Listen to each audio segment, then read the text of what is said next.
ہم ان نشستوں میں بڑی شاعری پڑھنے کی مشق کریں گے، اور اس کا آغاز ہم کر رہے ہیں بال جبریل سے۔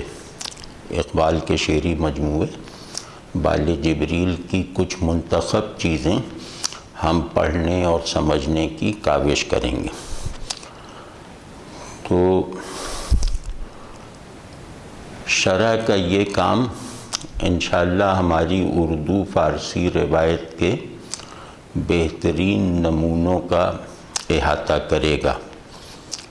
آغاز بہرحال بال جبریل سے کر رہے ہیں، تو بال جبریل کے بارے میں کچھ تعارفی باتیں ہو جائیں تو وہ بہتر رہے گا، کیونکہ اگر ہم کتاب کے مرتبے کا تعین کر لیں، شاعر کے مقام کا تعین کر لیں، تو اس کے نتیجے میں کتاب میں شامل چیزوں کا ایک ایک کر کے فہم آسان بھی ہو جاتا ہے، اور ذہن اگر متکلم کی بڑائی کو مان چکا ہے تو پھر سمجھنے کے لیے وہ اپنی زیادہ برتر اور بہتر صلاحیتوں کو صرف کرتا ہے، کیونکہ کلام میں متکلم کی حیثیت کا اعتبار بہت زیادہ ہوتا ہے۔ متکلم بدلنے سے ایک ہی بیان کے معنی بدل جاتے ہیں۔ مثلاً افلاطون کہے کہ کائنات کیا ہے، اور ایک عام آدمی یہی سوال پوچھے کہ کائنات کیا ہے، تو جس شخص کو کائنات کیا ہے کا جواب آتا ہوگا وہ متکلمین کی رعایت سے اس کا جواب دے گا، یعنی وہ پہلے یہ دیکھے گا کہ سوال پوچھنے والے کی سطح علم اور مرتبہ فہم کیا ہے، اور اس میں تحقیق کا جو مادہ ہے وہ کس درجے کا ہے، یہ اپنے سوال کے کس جواب پر مطمئن اور قانع ہو جائے گا۔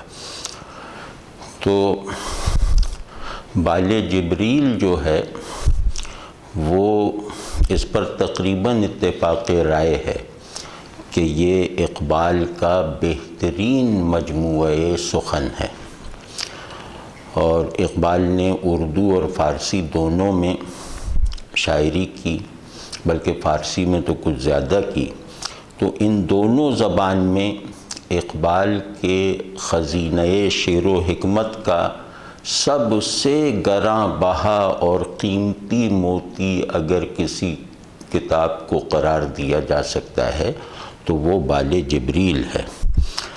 یعنی اقبال کی شاعری جن مضامین، موضوعات اور خیالات سے عبارت ہے، وہ تمام افکار اور مضامین جن سے مل کر ان کی شاعری بنی ہے، یہ تمام اجزائے معنوی اس ایک کتاب میں جمع ہو کر اپنے نقطۂ کمال کو پہنچ جاتے ہیں۔ اقبال کی فکری اور شعری شخصیت کی تشکیل کرنے والے تمام بنیادی عناصر اس کتاب میں اعلیٰ درجے کے شعری بیان میں ڈھل جاتے ہیں۔ تو فکری اور شعری شخصیت اس لیے کہا کہ اقبال مفکر بھی ہیں، شاعر ہونے کے ساتھ ساتھ وہ مفکر بھی ہیں، باضابطہ باقاعدہ مفکر ہیں۔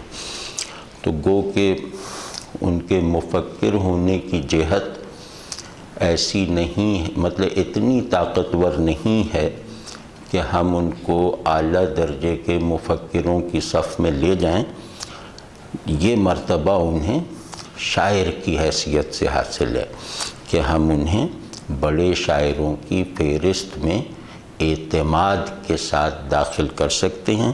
یہ اعتماد ان کے فکری کاموں پر، ان کے افکار پر نہیں ہے کہ ہم انہیں بڑے مفکروں میں شامل کرنے کی کوشش کر سکیں۔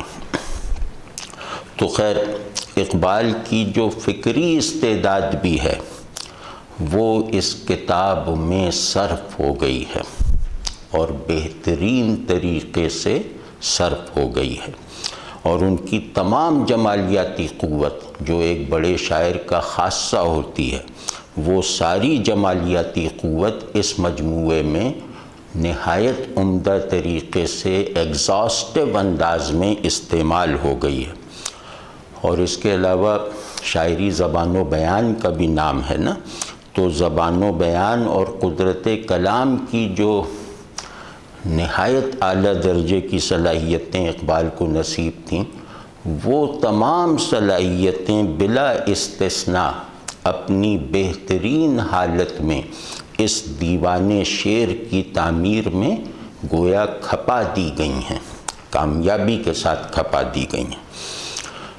تو اس کتاب کا بنیادی وصف یہ ہے، یعنی بال جبریل کا، کہ اس میں تمام بڑے شاعروں کی طرح اقبال بھی معانی اور حقائق کی جمالیاتی تشکیل میں کامیاب ہوئے ہیں۔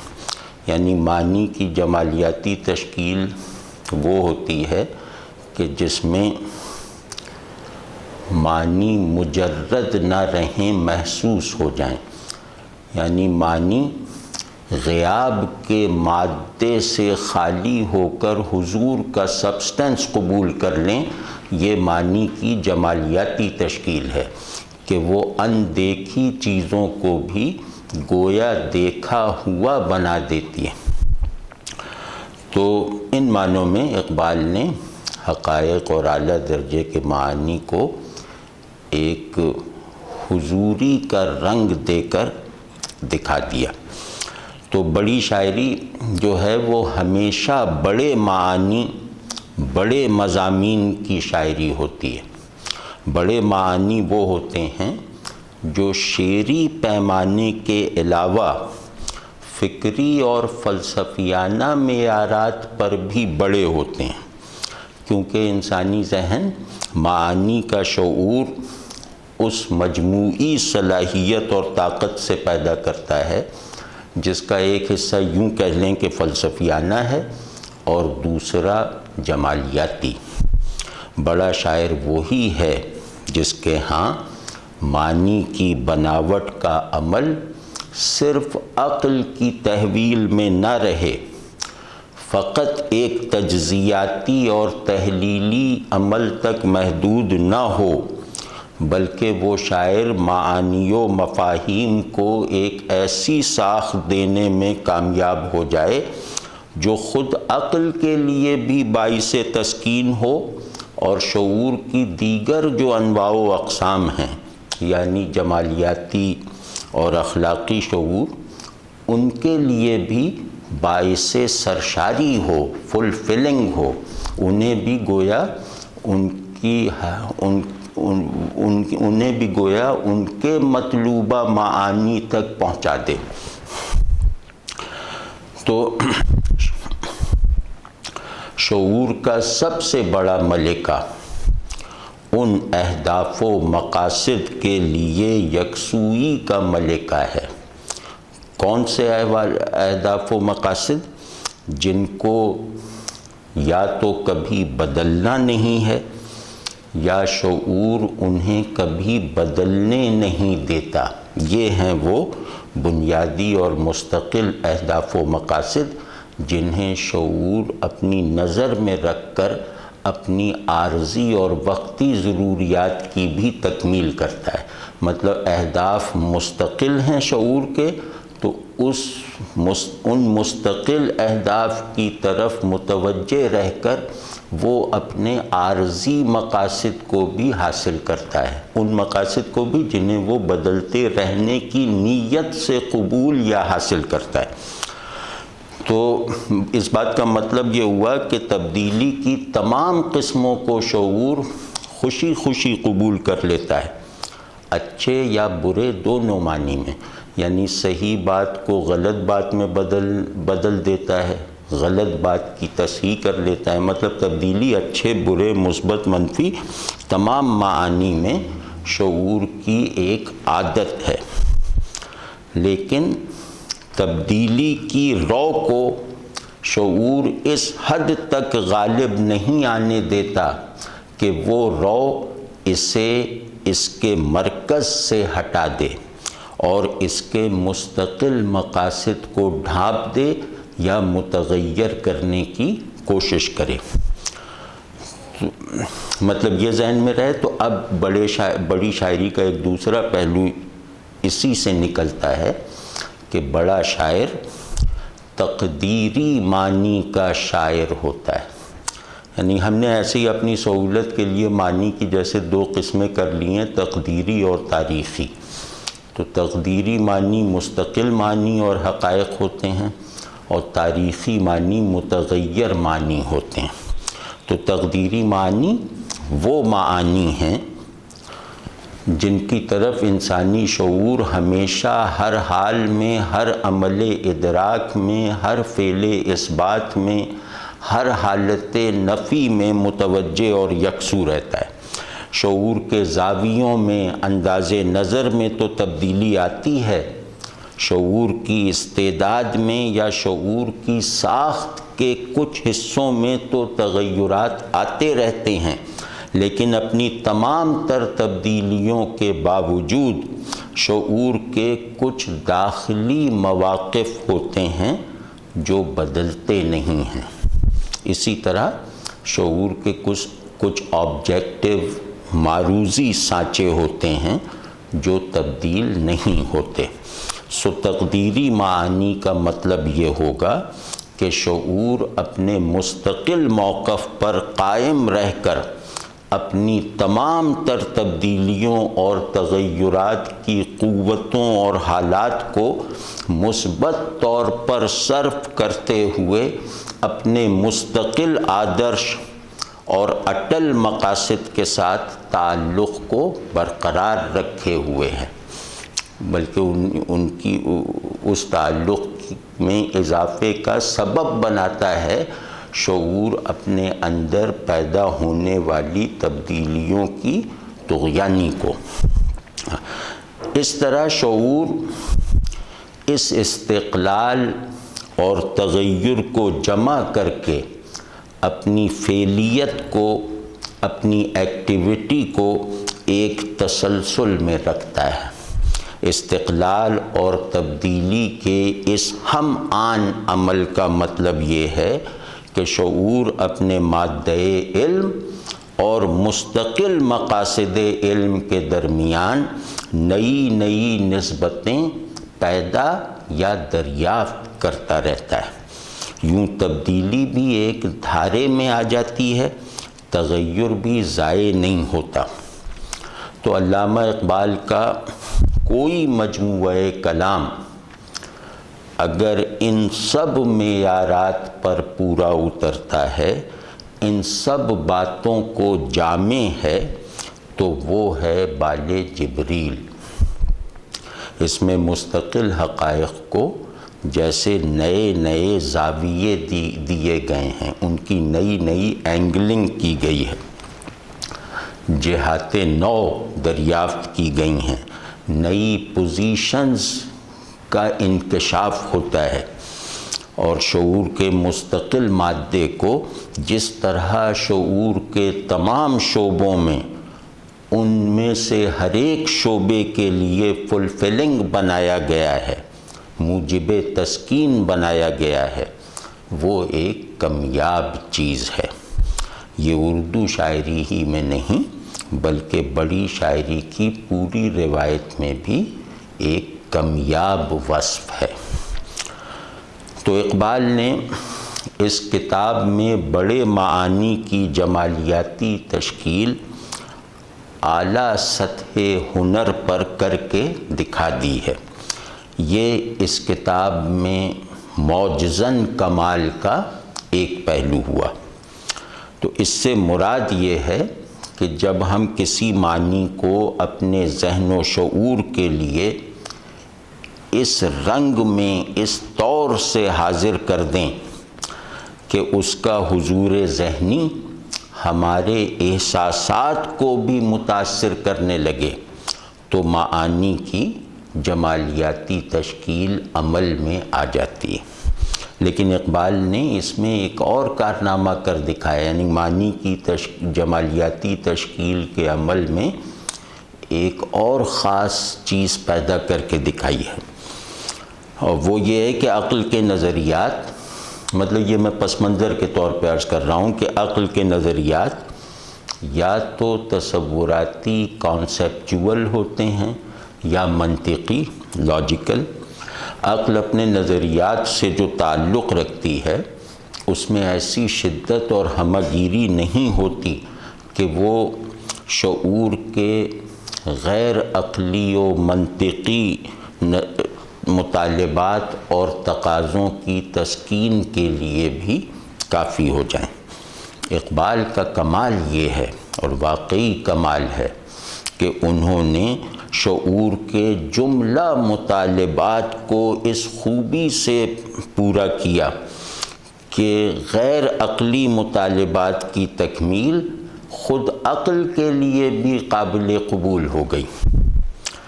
عقلی مطالبات پورے کرتے ہوئے انہوں نے شعور کی بالا تر سطحوں ماورائے عقل درجات شعور کی تسکین کا بھی سامان کر دیا۔ یہ بال جبریل کا دوسرا نقطۂ کمال ہے۔ اس کتاب کی سیر کرنے والا قدم قدم پر سطر سطر میں یہ ضرور محسوس کرے گا کہ اقبال جن محسوسات کو بیان کرتے ہیں وہ حسیت کے ساتھ ساتھ، یعنی محسوس ہونے کے علاوہ ایک گہری معنویت بھی رکھتے ہیں، اور اقبال دوسری طرف جن خیالات کو بیان کرتے ہیں وہ خیالات معنویت کے ساتھ ساتھ گہری حسیت بھی رکھتے ہیں، ان میں محسوس ہونے، احساسات کو متاثر کرنے کی قوت بھی اسی شدت سے ہوتی ہے جس شدت سے ان کے معنی کی تشکیل ہوتی ہے۔ اور پھر یہ کہ اقبال جن خیالات کو بیان کرتے ہیں ان خیالات کو ایک ایسی تصویر بنا دیتے ہیں جس تصویر کو دیکھتے ہوئے عقل بھی آنکھیں جھپکنا بھول جاتی ہے اور احساسات بھی جیسے اس کے ٹرانس میں آ جاتے ہیں۔ یہ وہ کمال ہے کہ جسے حاصل ہو جائے وہ بڑا شاعر ہے۔ اسی طرح بڑی شاعری کے لیے ایک اور وصف بھی درکار ہوتا ہے، اور وہ ہے اعلیٰ درجے کی فنکاری اور کرافٹس مین شپ، ہنرمندی، ہنرکاری۔ لفظوں کے درمیان فنی مناسبتیں اتنی گہرائی اور پھیلاؤ اور پیچیدگی کے ساتھ پیدا کر دینا کہ الفاظ کا فنی اور تکنیکی نظام تعلق بھی معنی کی تعمیر میں ایک بہت بنیادی کردار ادا کرتا ہوا نظر آئے۔ یعنی لفظوں کی جو جمالیاتی قوتیں ہیں وہ بھی لفظوں سے نکالے جانے والے معانی کی تشکیل میں بہت ضروری عناصر کا اضافہ کر دیں۔ تو بال جبریل میں آواز اور آہنگ کا بھی ایک نظام ہے جو گویا معنی میں روح پھونک دیتا ہے۔ لفظوں کے درمیان تکنیکی رعایتیں اور مناسبتیں ہیں کثرت کے ساتھ جو معنی کو زیادہ خوشگوار اور نسبتاً غیر محدود بنا دیتی ہیں۔ یعنی معنی صرف عقلی تصور تک محدود رہ جائے، صرف عقل کو مخاطب کرے تو اس میں ایک تحدید، لمیٹیشن، ایک لمیٹنگ فیکٹر پیدا ہو جاتا ہے۔ لیکن اسی معنی کو عقل کی تحویل میں نہ دیتے ہوئے، عقل کے لیے موجب تسکین رکھتے ہوئے، شعور کی دیگر قوتوں کو اگر مخاطب بنا لیا جائے اور ان کی بھی تسلی اور تسکین اور فلفلمنٹ کا سامان کر دیا جائے تو وہی معانی جو عقل سے تک محدود رہ جانے کی وجہ سے تحدیدات میں محبوس ہو گئے تھے وہ غیر محدود ہونے لگتے ہیں۔ تو فن شعر ہے کیا؟ یہی کہ معنی کی ایک لازمی اور جبری خصوصیت کو ختم کر دیا جائے یا ڈھیلا کر دیا جائے۔ معنی کا ایک جبر، یعنی یہ کہ معنی صرف عقل کا مفہوم ہے، اس جبر کو توڑ دیا جائے۔ وہ جبر یہ ہے کہ معنی محدود ہوئے بغیر معانی نہیں بنتے۔ لفظ معانی کے اظہار کا فعال وسیلہ ہے۔ لفظ معنی کا ظرف تو ہے ہی، لیکن بڑا شاعر، بڑا تخلیق کار آ کے یہ بتاتا ہے کہ لفظ ظرف معنی ہونے کے ساتھ ساتھ اس سے کچھ زیادہ بھی ہے۔ لفظ معانی کنوے کرنے والے وسیلے کے علاوہ بھی کچھ اور ہے۔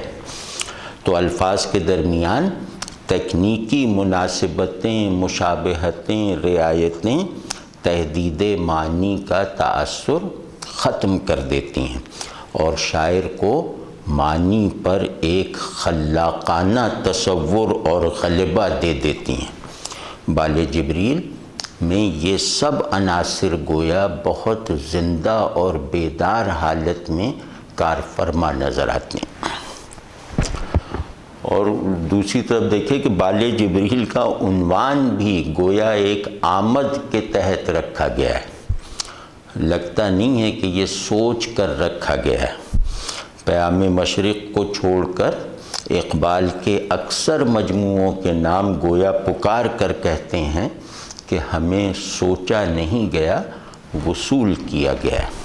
تو بہرحال بال جبریل کی یہ کچھ خصوصیتیں تھیں جو میں نے عرض کیں تاکہ ہم ذہنی طور پر تیار ہو جائیں کہ ہمیں اس کتاب میں بڑے معانی کا سامنا کرنا ہوگا، بڑی چیزوں کا مخاطب بننا ہوگا اور بڑائی کو اپریشیٹ کرنے کی اپنے اندر موجود قوتوں کو پہلے سے بیدار کر کے اس کتاب کو کھولنا ہوگا۔ تو اس کا آغاز 2 شعروں سے ہوتا ہے، تو پہلے ان 2 شعروں کی شرح کرنے کی کوشش کرتے ہیں۔ اٹھ کہ خورشید کا سامان سفر تازہ کریں، اٹھ کہ خورشید کا سامان سفر تازہ کریں، نفس سوختہ شام و سحر تازہ کریں۔ بھائی یہ شعر ایسا ہے کہ اس شعر میں گویا پوری بال جبریل بند ہے۔ بال جبریل اگر ساری دنیا پر چھاؤں پھیلا دینے والا درخت ہے تو یہ شعر گویا اس درخت کا بیج ہے۔ اور بال جبریل اگر ایک تخلیقی منصوبہ ہے، یعنی یہ کہ اٹھ کے خورشید کا سامان سفر تازہ کریں، یہ بال جبریل کا تخلیقی منصوبہ ہے۔ جب تک اسے نہ سمجھا جائے اس شعر کی تحسین و تعریف اور اس کی معنویت کی تشریح نہ ہو سکے گی۔ تو جیسے ضرب کلیم میں ہے نا کہ خودی میں ڈوب کے ضرب کلیم پیدا کر۔ ضرب کلیم کا آغاز اس شعر سے ہوتا ہے کہ 1000 چشمہ تیرے سنگ راہ سے پھوٹے، خودی میں ڈوب کے ضرب کلیم پیدا کر۔ تو اس شعر میں پوری ضرب کلیم جیسے سمائی ہوئی ہے۔ تو ایسا شعر جو اقبال کے سب سے بڑے مجموعے کا ایک جوہری کنٹینر ہو، اس کے بارے میں کوشش یہ ہونی چاہیے کہ اس کی شرح لازماً ایک بلند درجے پر کی جائے۔ تو دیکھتے ہیں اس شعر کو کا تجزیہ کر کے کہ اٹھ کے خورشید کا سامان سفر تازہ کریں۔ اس مصرعے کی نثری ساخت، یعنی اس مصرعے کو اگر نثری شکل دی جائے یا اس مصرعے کو نثر کا ٹکڑا سمجھ کے دیکھا اور پڑھا جائے تو اس کی ساخت بالکل سادہ سی ہے۔ سادہ نثری ساخت کا مطلب یہ ہے کہ خورشید منزل ہے، خورشید تک جانے کا سامان پیدا کرو اور خورشید کے سفر کے لیے جو سامان درکار ہے وہ تازہ کرو، وہ نئے سرے سے فراہم کرو۔ تازہ کرنے کے فریز میں بڑی معنویت ہے۔ سامان تازہ کرنے کا مطلب صرف سامان مہیا کرنا نہیں ہے، کہیں باہر سے لے کر آنا نہیں ہے۔ سامان تازہ کرنے کا پورا مطلب یہ ہے کہ وہ سامان تیرے اندر ہے، اس کو تازہ کر۔ خورشید کے سفر کا سامان اے انسان تیرے اندر ہی ہے، اس کو پیدا کر، اسے ابھار، اسے زندہ کر، اسے بیدار کر۔ اب دیکھیے یہاں ایک منظر سا بنتا ہے، اس مصرعے کو تصویر بنا کے دیکھیں۔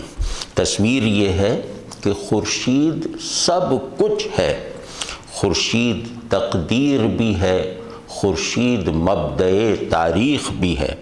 گویا خورشید واحد حقیقت ہے، اس کے علاوہ جو بھی چیز ہے وہ اس بات کی محتاج ہے کہ اس کی طرف منہ کیے رکھے، اس کی طرف رجوع کیے رکھے۔ اور جتنی چیزیں خورشید کی طرف منہ کیے رکھیں گی وہی اپنی اصل سے جڑ کر مستند طریقے سے موجود ہیں، اور جو چیزیں بھی اس کی طرف سے منہ پھیر لیں گی وہ فی الاصل موجود نہیں ہیں۔ تو اس شعر میں کلیدی الفاظ اور تراکیب دو ہیں، خورشید اور نفس سوختہ شام و سحر، یہ ترکیب ہے۔ تو ان دونوں میں خورشید کی حیثیت علامتی ہے۔ نفس سوختہ شام و سحر یہ ایسی بلیغ و بامانی ترکیب ہے جسے رمزیت اور علامتی معنویت دی جا سکتی ہے، علامت بنایا جا سکتا ہے۔ تو نفس سوختہ شام و سحر خود علامت نہیں ہے، سمبل نہیں ہے، تاہم یہ ترکیب اتنی تہدار، معنی آفریں اور زوردار ہے اور اتنی جامعیت یعنی انکلوسیوٹی رکھتی ہے کہ اس کی معنویت کا تجزیہ اسی طرح کیا جائے گا جیسے علامت کا کیا جاتا ہے، کیونکہ بڑے معنی کبھی علامت بنے بغیر اظہار میں نہیں آتے۔ یہ پہلا اصول ہے، جتنا بڑا معنی ہوگا اس کا اظہار بذریعہ علامت ہی ممکن ہوگا۔ یہ نسبت یعنی معنی اور علامت کی یہ نسبت اتنی ناگزیر ہے کہ اس کو اللہ تبارک و تعالی نے بھی ملحوظ رکھا ہے۔ تو متشابہات جو ہیں وہ اللہ تعالیٰ کی طرف سے دیا ہوا ایک ایسا سمبلزم ہے جو شعور میں یقین کی تمام سطحوں کو حسی تجربے سے بے نیازی کی حالت میں بیدار کر دیتا ہے۔ تو خیر وہ تو الگ بات ہوئی۔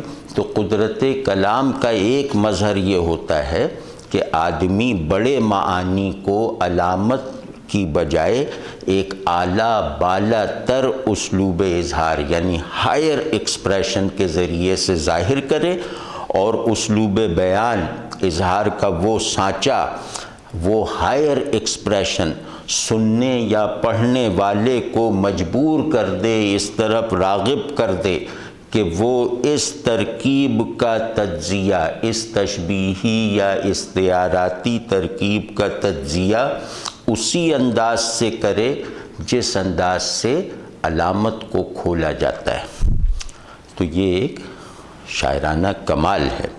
تو اس شعر کا ابتدائی مفہوم جاننے کے لیے پہلے ذرا اس کی زمین بنا لیں، زمین ہموار کر دیں، اس کے بعد اس کے میننگ اسٹرکچرز کو اس زمین پہ کھڑا کرنا آسان ہو جائے گا۔ تو اب دیکھیں کہ سورج ایک ایسی چیز ہے جو یہاں مبدأ وجود ہے، مبدأ حیات ہے، مبدأ کمال ہے، یعنی اوریجن ہے وجود کا بھی، زندگی کا بھی اور کمال کا بھی۔ یہ سورج نہ صرف میرا وجودی کفیل ہے بلکہ زمان و مکان کا بھی وجودی مصدر و منبع ہے۔ یعنی میرا موجود ہونا جن احوال کا، جن حقائق کا متقاضی ہے، وہ تمام حقائق و احوال مجھے یہ سورج فراہم کرتا ہے، اور زمان و مکان کو بھی اپنے موجود ہونے کے لیے جن معانی اور جن افعال اور جن احوال کی ضرورت ہے، انہیں بھی یہ تمام چیزیں اسی سورج سے فراہم ہوتی ہیں۔ تو یہ ایک ایسا منبع حیات ہے جس سے یہ دنیا اور میں یعنی آدمی دونوں یکساں شدت اور صحت کے ساتھ ماخوذ ہیں، یعنی ہم اس سے جڑے ہوئے ہیں اپنی تمام وجودی شدت کے ساتھ، اور ہم اس سے وابستہ ہیں اپنے تمام شعوری تیقن کے ساتھ، صحت کے ساتھ۔ تو یہ سورج جو ہے یہ ایک ایسا منبع حیات ہے کہ اس سے جڑا رہنا میرے وجود کو آتھینٹک بناتا ہے، میرے شعور کو ویلڈ بناتا ہے۔ تو جب تک ہم اس مصدر واحد سے، یعنی ہم سے مراد ہے میں اور یہ دنیا، جب تک ہم اس مصدر واحد سے جڑے رہیں گے تو اس دنیا اور آدمی کے درمیان ایک مطابقت برسر عمل رہے گی، جاری رہے گی۔ لیکن جیسے ہی ہم دونوں کا تعلق اس اصل اور منبع سے کمزور پڑ جائے گا تو پھر اس دنیا اور کائنات اور میرے درمیان ایک متصادم دوئی پیدا ہو جائے گی۔ دوئی بری چیز نہیں ہے، متصادم دوئی خطرناک چیز ہے۔ دوئی تو علم کی ضرورت ہے، دوئی کے بغیر یعنی ڈویلٹی کے بغیر علم کا قیام ہی نہیں ہو سکتا، لیکن دوسری طرف دوئی کو رفع کیے بغیر وجود بھی قائم نہیں رہ سکتا۔ دوئی علم کی ضرورت ہے اور اس دوئی کو رفع کرنا وجود کی ضرورت ہے۔ تو اس دوئی میں جو علم کی ضرورت کے طور پر مجمع اور کائنات میں ہے، یہ دوئی کسی وجہ سے وجود کی سطح پر ایک متصادم دوئی بن گئی ہے۔ تو اب ہمیں چاہیے کہ ہم اپنے آپ کو، یعنی انسان اور کائنات اپنے آپ کو اس اصل واحد پر دوبارہ استوار کرے، اور یہ دوبارہ استواری کے عمل کا جو ایجنٹ ہے، جو فعال قوت ہے، وہ آدمی ہے۔ یعنی اس دوئی میں تصادم کی فضا کو دور کرنے کی ذمہ داری آدمی کے سر پر ہے۔ آدمی ہی یہ فریضہ وجود ادا کر سکتا ہے، کیونکہ کائنات تو ایک مستقل پیسیوٹی کا نام ہے نا۔ تو یہ تو جیسے ایک ابتدائی مفہوم ہوا۔ اس شعر کا ایک درمیانہ متوسط مفہوم بھی ہے۔ اس متوسط مفہوم میں سورج کے تو وہی معنی برقرار رہیں گے جو ہم نے اس کے ابتدائی مفہوم میں بیان کرنے کی کوشش کی، کہ سورج، خورشید زندگی کا منبع و مصدر ہے، یہ سرچشمہ حیات ہے۔ اس مبدا سے، اس سرچشمے سے جو نظام وجود یا نظام ہستی پیدا ہوا ہے، اس کے دو جز ہیں، دو کردار ہیں، دو اطراف یا قطبین ہیں۔ ایک ایکٹیو پول ہے یعنی انسان، دوسرا پیسو پول ہے یعنی دنیا اور زمانہ۔ تو انسان فاعلی کردار ہونے کی حیثیت سے کائنات اور سورج کے بیچ میں کی نسبت کو ایک تخلیقی قوت کے ساتھ برقرار رکھتا ہے۔ یعنی کائنات کو جو سورج کے ساتھ نسبت حاصل ہے یا ہونی چاہیے، انسان اس نسبت کو برقرار بھی رکھتا ہے اور پیدا بھی کرتا ہے۔ تو انسان اگر بیچ میں سے ہٹ جائے تو کائنات اپنے موجود ہونے کا جواز گنوا بیٹھے گی۔ تو یہ ہے انسان کا فاعلی حیثیت میں ہونا، کہ کائنات کو معلوم ہونے کے اسالیب اور موجود ہونے کے تمام معانی انسان دیتا ہے۔ اب یہ معانی چاہے وہ کسی سے پوچھ کر دے، چاہے وہ اپنے ایمانی شعور سے دے، چاہے اپنے تخلیقی اور سائنسی شعور سے دے، تو ان دو اجزاء اور کرداروں کو ذرا ایک منظر کی طرح دیکھیے. جیسے ہم نے پچھلے اس میں ایک تصویر بنائی تھی کہ علامہ یہ کہہ رہے ہیں کہ یہ دونوں کردار، یہ دونوں قطبین یعنی انسان اور دنیا، یہ اب سست پڑتے جا رہے ہیں. اپنی اصل کے ساتھ ان دونوں کی اپنے اپنے دائرے میں وابستگی کمزور پڑتی جا رہی ہے. اس کا سبب یہ ہے، اس کمزوری کی وجہ یہ ہے کہ انسان نے اپنا فاعلی کردار معطل کر رکھا ہے یا فراموش کر رکھا ہے. دوسرے لفظوں میں انسان کو اصل میں تو کائنات پر غلبہ دے کر پیدا کیا گیا تھا. اس غلبے کو یہ اپنے عمل سے برسرے کار نہ لا سکا، اسے اپنے شعور میں محفوظ نہ رکھ سکا. تو گویا نہ اپنے باشعور ہونے کے تقاضے کو پورا کر سکا، نہ اپنے موجود ہونے کی حیثیت کو کام میں لا سکا، ایکٹیو بنا سکا. تو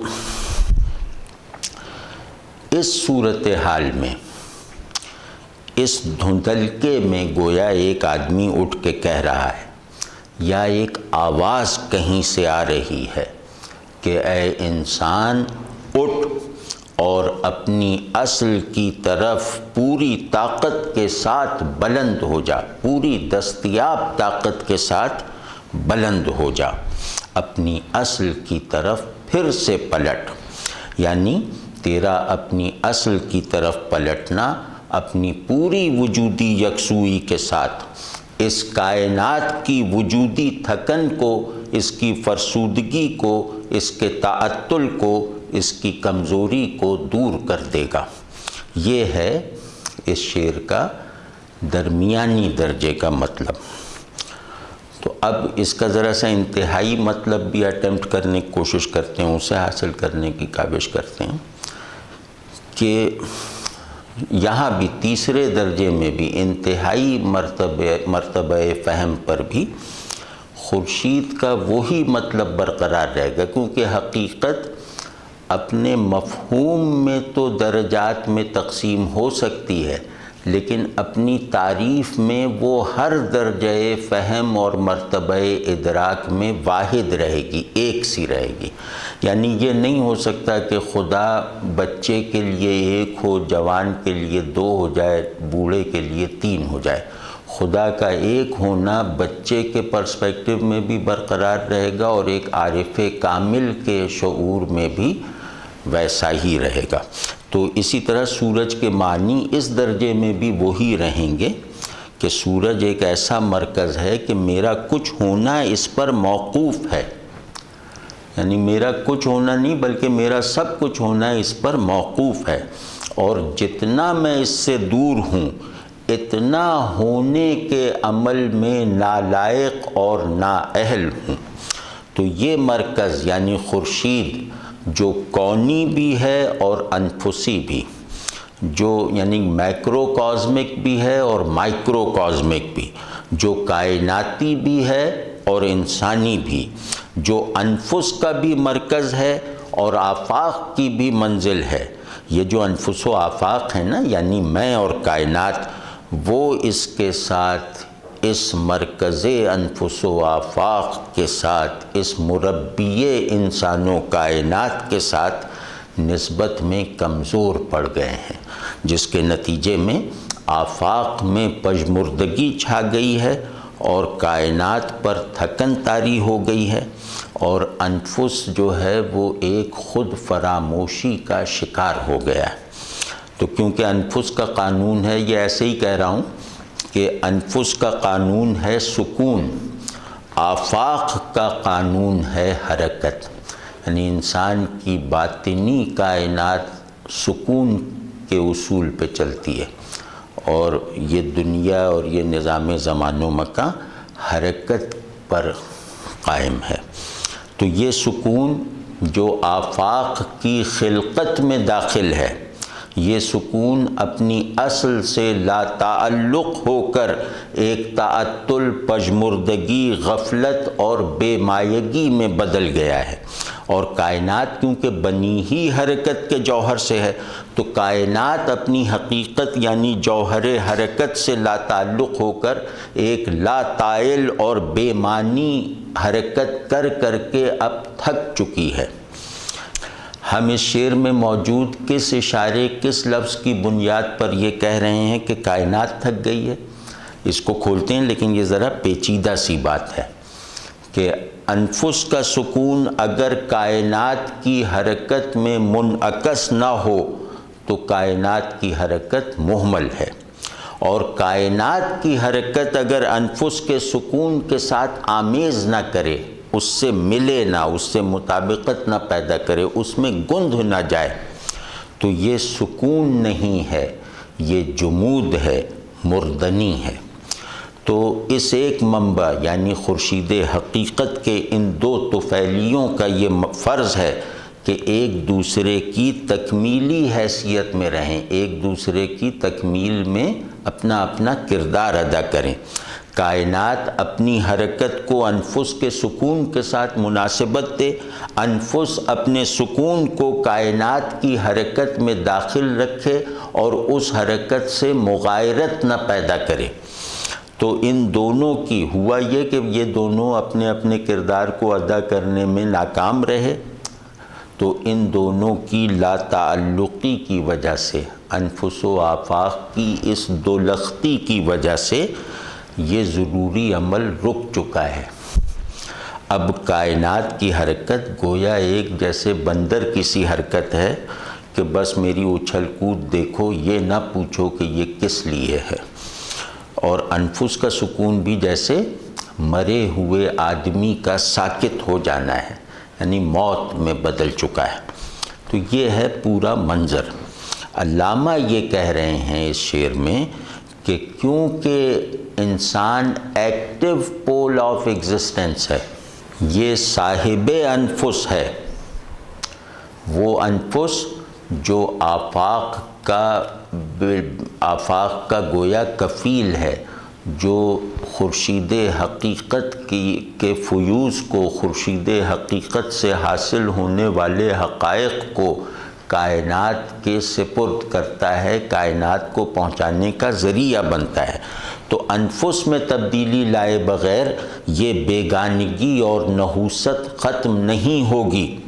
انفس کو متوجہ کرو گے تو اپنی اصل کے ساتھ نسبت پیدا کرنے کا نسبتاً زیادہ اور زندہ امکان پیدا ہو جائے گا، واضح کشادگی اور جیسے نمو کا عمل شروع ہو جائے گا۔ تو اس لیے علامہ انسان سے مخاطب ہیں کہ اے صاحب انفس، اپنے اس یک طرفہ سکون کو چھوڑ کر اٹھ، اپنی اس نیند کو توڑ کر اٹھ اور خورشید کی طرف سفر کا وہ سامان تازہ کر جس میں تجھے کائنات سے بھی کچھ کمک اور مدد اور معاونت لینی ہے۔ اور اگر تو نے خورشید تک پہنچنے کا یقینی سامان کر لیا تو اس کے ضمن میں دن اور رات جن کی سانس حرکت کر کر کے، بے معنی حرکت کر کر کے اکھڑ چکی ہے، ان کی سانس بھی بحال ہو جائے گی، ان کی سمت حرکت متعین ہو جائے گی، انہیں اپنی غایت اصلی سے نسبت حاصل ہو جائے گی۔ تو اب دیکھیں نا کہ حقیقت موجود ہے، یہاں آدمی سویا ہوا پڑا ہے، وہاں غبار اڑاتا ہوا مہمل حرکت کرتا ہوا زمانہ چلا جا رہا ہے، نہ اس کے دن سے کچھ فائدہ ہو رہا ہے، نہ اس کی رات سے کچھ ظاہر ہو رہا ہے۔ ظاہر ہونا تو دور کی بات ہے، نہ ان سے کچھ ظاہر ہو رہا ہے، نہ ان میں کوئی چیز مخفی رہ گئی ہے۔ تو اس کی رات بھی خلا ہے، اس کا دن بھی اجاڑ ہے، اور زمانہ گویا ہانپ ہانپ کے چلتا جا رہا ہے۔ تھکن کس وجہ سے ہوتی ہے؟ تھکن کوئی چلنے کی وجہ سے تھوڑی ہوتی ہے۔ تھکن بے سمتی سے ہوتی ہے، بے مقصدی سے ہوتی ہے۔ تو اس کائنات کی کوئی سمت ہی نہیں رہی، کیونکہ اس کو سمت دکھانے والا انفس غافل پڑا ہوا ہے۔ اس حرکت کو بھی ہم مؤثر اور نتیجہ خیز بنا دیں گے اگر ہم اپنی انفسی غفلت کو دور کر دیں گے، یعنی ہم زمانے کی حرکت کو سمت دے دیں تاکہ اس میں روح پیدا ہو جائے، اس میں تازگی پیدا ہو جائے، اس میں زندگی پیدا ہو جائے۔ یہ ہے نا نفس سوختہ شام و سحر تازہ کریں، تو یہاں اس میں جو نفس سوختہ ہے اس کا مطلب ہے تھکن۔ نفس سوختہ تھکن کو کہتے ہیں۔ تو نفس سوختن کا مطلب ہے بہت محنت کر کے تھک جانا۔ نفس سوختہ کی ترکیب کا حسن معنوی یہاں ہم بیان کرنے کی کوشش کریں گے۔ یہ ترکیب اردو شاعری میں نہ ہونے کے برابر استعمال ہوئی ہے۔ تو اب دیکھیے کہ نفس سوختہ شام و سحر ایسا ہے جیسے ایک آدمی کہیں نہ پہنچنے کے لیے چلنے پر مجبور ہو۔ اب اس کا جو حال ہے وہ نفس سوختہ ہے۔ آپ اس تھکن کا اندازہ کیجئے کہ مجھ پر جبر ہے کہ میں کہیں نہ پہنچنے کے لیے چلتا رہوں۔ ہمارے پاس بھائی وہ نظام احساس موجود نہیں ہے کہ ہم ایسی تھکن کو محسوس بھی کر سکیں۔ تو یہ شعر کہہ کیا رہا ہے کہ یہ کتاب یعنی بال جبریل جو تم پڑھنے چلے ہو، یہ کتاب یہ کہے گی اور یہ کروائے گی اور اس طرف متوجہ کرے گی۔ نیز یہ کہ سمت دینے کا مطلب بھی کوئی اخلاقی ہدایات نہیں ہیں، وہ کوئی اصلاحی سمت نہیں ہے، وہ افادی عملی معاشی لائحہ عمل نہیں ہے، وہ کوئی وقتی رہنمائی نہیں ہے۔ یہ ایک ایسی سمت ہے جو میرے اور کائنات کے شجر وجود کی آبیاری کرے گی، وہ شجر وجود جو سوکھ چلا ہے۔ وہ سمت سفر یہ ہے۔ مراد یہ کہ نہ یہ سمت سفر سیاسی ہے، نہ اخلاقی ہے، نہ معاشی ہے، یہ کچھ بھی نہیں ہے، یہ سب اجزاء ہیں۔ یہ تو ایک وجودی سمت سفر ہے جس میں میرے شعور اور وجود کا ایک ایک ذرہ جو ہے یکسوئی اور مجاہدے اور انہماک اور پورے جذبہ حیات کے ساتھ برسرے کار ہے مشترکہ طور پر۔ تو یہ جیسے ہم نے کچھ اس کے معنی اور اس سے پیدا ہونے والے احساسات بتانے کی کوشش کی ہے۔ اب ایک چیز اور دیکھ لیتے ہیں کہ اس شعر کے سلسلے میں غلط فہمیاں بھی بہت سی ہیں۔ کچھ لوگ یہ کہتے ہیں یا ایسا سمجھ سکتے ہیں کہ یہ جو اس شعر میں سامان سفر آیا ہے نا، خورشید کا سامان سفر، یہ سامان سفر ہے ہی سورج کا، یعنی خورشید کو سفر کے لیے زاد راہ فراہم کرنا، خورشید کو سفر کے لیے تیار کرنا۔ اس معنی کی نحوی قباحت کم ہے، کیونکہ نحوی طور پر اس کی گنجائش ہے کہ سامان سفر خورشید کا ہے۔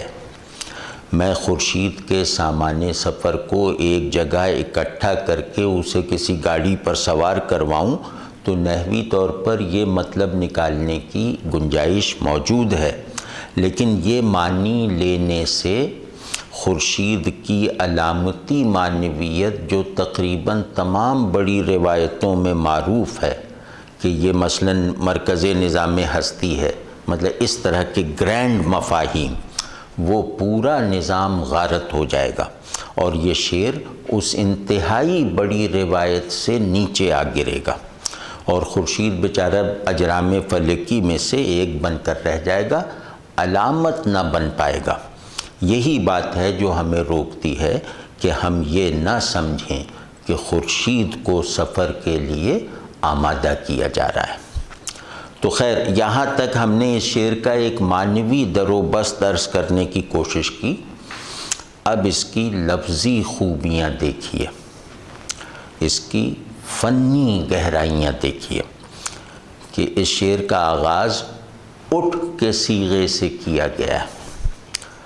یہ نہیں کہا کہ چل کے خورشید کا سامان سفر تازہ کریں، سن کے خورشید کا سامان سفر تازہ کریں، یا یہ کہ آ کے خورشید کا سامان سفر تازہ کریں۔ یہ سب ٹھیک ہے، وزن میں ہے اور یہ سب کہا جا سکتا ہے، لیکن اٹھ کہنے میں ایک خوبصورتی ہے کہ لیٹا ہوا آدمی اٹھ کر سورج سے کچھ اور نزدیک ہو جاتا ہے۔ مطلب اس سفر کا ابتدائی فعل بھی، اس سفر کا ارادہ بھی سورج سے نزدیک کر دے گا۔ تو سامان سفر کا آغاز گویا اٹھنے سے خود بخود ہو گیا۔ یہ ایک حسن ہے، حسن بیان ہے۔ اب ذرا اس میں رعایتیں دیکھیے، لفظوں کی رعایتیں۔ یعنی شاعری میں رعایت کا مطلب ہوتا ہے ایک لفظ دوسرے لفظ سے کئی طرح کے رشتے رکھتا ہوا نظر آئے۔ وہ نسبتیں تضاد کی بھی ہو سکتی ہیں اور مشابہت اور مطابقت کی بھی ہو سکتی ہیں۔ ان نسبتوں کو قائم کرنے میں لفظ میں موجود کئی معانی بیک وقت برسر عمل رہتے ہیں۔ یعنی لفظ اپنے ایک معنی کو شعر کے بنیادی مضمون میں صرف کر رہا ہے اور دوسرے معنی کو شعر کی تکنیکی بناوٹ میں استعمال کر رہا ہے۔ یہ بڑا کمال ہوتا ہے۔ تو اس کمال کو جو اس شعر میں بھی بہت ہی وسعت اور تنوع کے ساتھ موجود ہے، اس کو ذرا چکھنے کی کوشش کرنی چاہیے۔ یہی شاعری ہے۔ یعنی شاعری میں اگر فنی محاسن نہ ہوں، تکنیکی بلندیاں نہ ہوں، تو وہ شعر صرف معنی اور مضمون کی بنیاد پر بڑا شعر نہیں بن سکتا۔ یہی شاعری ہے۔ سو اب اس میں آپ ذرا دیکھیے کہ رعایتیں کیا ہیں، لفظی رعایتیں۔ خورشید اور تازہ کریں۔ تازہ کا مطلب ہے کہ شاداب کریں۔ خورشید اور تازگی میں نسبت تضاد کی ہے، کیونکہ خورشید آگ ہے اور تازگی جو ہے وہ پانی اور ٹھنڈک کے خاندان کی چیز ہے۔ پھر نفس سوختہ اور خورشید میں ایک نسبت ہے، وہ مطابقت کی ہے کہ جس نفس کو جل جانا چاہیے خورشید حقیقت کی ضوء سے، اس کی تپش سے، وہ نفس جل گیا ایک جھوٹی آگ سے۔ نفس سوختہ اور آتش خورشید میں ایک مناسبت ہے نا۔ خورشید سب کو جلاتا ہے، بس اس کو ذہن میں رکھیں۔ خورشید سب جلائے گا۔ تو اب یہ کہا جا رہا ہے کہ شام و سحر کی کل پونجی نفس سوختہ ہے، اکھڑی ہوئی سانس ہے، تھکا ہوا تنفس ہے۔ یہ شام و سحر کی کل پونجی ہے۔ تو سوختہ کے لفظ پر آپ اصرار کر کے خورشید کے ساتھ اس کی نسبت کو دیکھیں تو ایک تو مطابقت کی رعایت پیدا ہو جائے گی، اور ایک جیسے وہ نسبت پیدا کرنے کے عمل کا جو نسبت اس شعر میں مطلوب ہے، وہ معنوی نسبت، وہ وجودی نسبت پیدا کرنے کے عمل کا جیسے خود بخود آغاز ہوتا ہوا محسوس ہونے لگے گا۔ اور اب اس رعایت سے، یعنی کہ نفس سوختہ اور خورشید کی رعایت سے ایک گہرے معنی پیدا ہو جائیں گے جو شعر کے بنیادی مضمون کی تشکیل میں شاید بہت ضروری اور ناگزیر نہ ہوں، لیکن شعر کی معنویت، میننگ فلنس کے در و بست میں خاصی تزئین و آرائش کا کام دیں گے۔ یعنی معنی کو اس کی پیورٹی کے ساتھ بھی ایکسپریس کریں گے، اور اس پیورٹی کو فہم میں آنے کے لیے جمالیاتی ذوق کی تسکین کا ذریعہ بننے کے لیے جو زینت درکار ہے وہ بھی فراہم کریں گے، رنگینی جو درکار ہے وہ بھی منتقل کریں گے۔ تو وہ کیا ہے؟ وہ یہ ہے کہ شام و سحر کے اندر جو کچھ جلتا ہے اس کو سورج کی آگ سے جلنا چاہیے تھا، لیکن صورتحال یہ ہے کہ ان کے یہاں جو کچھ جلا ہے وہ ایک جھوٹی آگ سے جلا ہے، وہ سورج کی سچی آتش سے نہیں جلا، ایک جھوٹی آگ میں بھسم ہو گیا۔ تو یہ کتنی المیہ بات پیدا ہو گئی اس سے۔ المیہ یہ نہیں ہے کہ مجھے جلنا ہے، ظاہر ہے میری ہستی کو جلنا ہے، یہ میرا جیسے میری تقدیر حیات ہے، لیکن جلنا ہے تو اصلی آگ سے جلنا ہے، جھوٹی آگ اور نقلی آگ سے نہیں جلنا۔ اور پھر مجھے ایک دن پتہ چلے کہ میں جلنے کے لیے بنا تھا مگر ایک نقلی آگ سے جل گیا، تو اس سے بڑا المیہ کیا ہو سکتا ہے؟ یعنی میں نے اپنی پوری بضاعت وجود ایک جھوٹے مقصد میں، جھوٹی سمت میں، جھوٹی حقیقت میں صرف کر دی۔ تو زمانہ اور دنیا، شام و سحر کیا ہیں؟ زمانہ اور دنیا، یہاں دونوں معنی ایک ساتھ جڑے ہیں، وقت اور دنیا۔ تو شام و سحر کا یہ مطلب ہے کہ جیسے اقبال نے دوسری جگہ کہا نا، غالباً ساقی نامہ میں، کہ زمانہ کے زنجیر ایام ہے، دموں کے الٹ پھیر کا نام ہے۔ تو شام و سحر کا مطلب زمانہ اور زمانے کی حرکت کے اصول پر چلنے والی دنیا، اس کے علاوہ شام و سحر کا کوئی اور مطلب نہیں ہے۔ تو مطلب یہ کہ اس کا سانس اکھڑ گیا ہے، اس کا سانس بحال کریں، یا یہ کہ یہ زمان و مکان بے معنویت کے دھوئیں میں سانس لے رہے ہیں، اس دھوئیں کو صاف کرنے کے لیے ہم سورج سے ایک نسیم بہار اور پیام بہار اخذ کر کے اسے جاری کر دیں۔ اب ویسے دیکھیں تو یہ ایک سادہ سا شعر ہے، کیونکہ بہت ججمنٹل ہے، بہت خطابیہ ہے۔ تو خطاب کا ایک وصف ہوتا ہے کہ وہ سمجھنے میں سادہ ہوتا ہے، محسوس کرنے میں گہرائی رکھتا ہے، اور اپنی مراد کو پہنچنے کے راستے کو صاف رکھنے کے باوجود اس میں کچھ ایسی بلندیوں کو داخل کر دیتا ہے جو بلندیاں مطلب یہ کہ منزل کی قدردانی کے لیے اور سفر کے حقائق جاننے کے لیے درکار ہوتی ہیں، یعنی وہ بلندیاں ذوق سفر کی پیدائش اور افزائش کا ذریعہ ہوتی ہیں۔ تو اس شعر میں بھی ایسا ہی ہے۔